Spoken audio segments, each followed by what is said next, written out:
তারপর উনি কোনো কথা বলেন নাই কিন্তু। তো এই যে পরিস্থিতি, তারা দায় এড়ানোর যে পরিস্থিতি, এটা আসলে আশঙ্কাজনক। মানুষজন এত কষ্টের মধ্যে, এত রোদের মধ্যে, ব্যবসা গরমের মধ্যে তারা ভোট দিতে তারা এসেছেন, কিন্তু এসে যদি এমন বিড়ম্বনার শিকার হয় তাহলে আর কিছু বলার থাকে না কিন্তু। এজেন্ট নিয়ে একটা কথা হয়েছে, এজেন্ট বের করে দেওয়ার বিষয়ে একটা কথা। এটা আমরা শুনেছি, তবে আমি সরাসরি দেখি নাই। যে আমরা শুনেছি যে বাংলাদেশ ইসলামী ছাত্র আন্দোলন যে এজেন্ট, তারা উল্লেখ করেছেন, তারা সেটা অভিযোগ করেছে তাদের এজেন্ট বের করে দেওয়া হচ্ছে। যদি এমনটা হতো তাহলে সেটা অবশ্যই ভোটের জন্য আশঙ্কাজনক, সেটা কখনোই কাম্য না।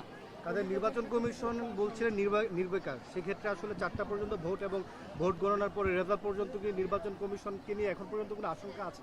দেখেন, এখন পর্যন্ত মাঠ পর্যায়ে বিশৃঙ্খলা যে দেখা যাচ্ছে, বিশৃঙ্খলার বিষয়ে আমরা একটু আশঙ্কা আছে যে আসলে কি হচ্ছে। আর তারপর হচ্ছে আপনার যে ব্যালট বক্স, সেটা স্বচ্ছ থাকার কথা, কিন্তু সেটা দেখেছি হচ্ছে আপনাকে টিনের ব্যালট বক্স। তো সেই জায়গায় একটা আমাদের সন্দিহার একটা জায়গা আছে কিন্তু।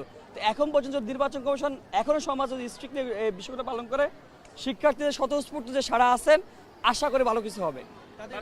মনে করেন যে 100 মিটারের মধ্যে বা হলকে একেবারে ঢোকার আগ মুহূর্তে যেভাবে কথা বলা হচ্ছে, সেটা যেই প্যানেলই হোক বা স্বতন্ত্র হোক, এটা থেকে আসলে আপনারা মনে করছেন যে শিক্ষার্থীরা বা ভোটাররা প্রভাবিত হবে তাদের ভোট? তবে আমার মনে হয় শিক্ষার্থী প্রভাবিত হবে এটা বলে মনে হয় না, কারণ তারা গতকাল রাতে তারা সিদ্ধান্ত নিয়ে নিয়েছেন।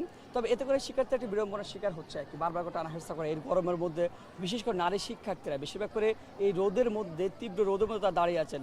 লাইন কিন্তু দীর্ঘ হচ্ছে কিন্তু, একদম পিচজেলা রাস্তার মধ্যে দাঁড়িয়ে আছে, উপরে একদম কাঠপাটা রোদ। এটা কিন্তু বারবার কিছু টানাহেরসা করতেছে, এটা আসলে তাদের বিড়ম্বনার শিকার। আমরা এমনটা চাই নাই কিন্তু। তাদের আপনি যেখানে কথা বলছেন তার ঠিক সামনে ওই যে দেখছি যে প্রচার চলছে, মানে এখানে প্যানেল পরিচিতি দেওয়া হচ্ছে, তো এটা আচরণবিধি লঙ্ঘন কিনা এগুলো আপনি দেখেন যে 100 মিটারের মধ্যে না আচরণ লঙ্ঘনের যে বিষয়টা, এটা কিন্তু প্রার্থীদের মধ্যে যেমন একটা মনোভাব থাকার কথা ছিল সেটাও নাই।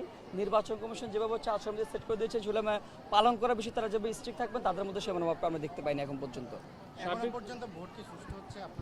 সার্বিক পরিস্থিতিটা একটু যদি বলতেন।